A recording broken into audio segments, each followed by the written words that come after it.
The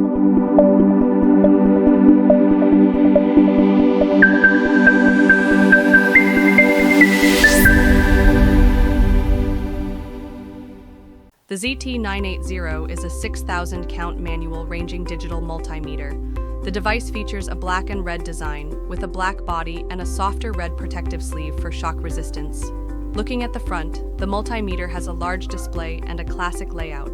At the center is a large 28-position rotary dial that allows for selecting all measurement modes. Below the dial are the probe input ports. At the top of the device, there are two probe holders. The hole between the holders enables the multimeter to be hung on a screw during use. Below the hole is a foldable anti-brake stand, which adopts ZOYI's traditional design. The 980's capacitance mode is auto-ranging, and it measures 109.4 microfarads in testing.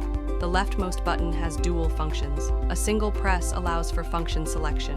A long press turns on the flashlight. The REL button enables relative value measurements.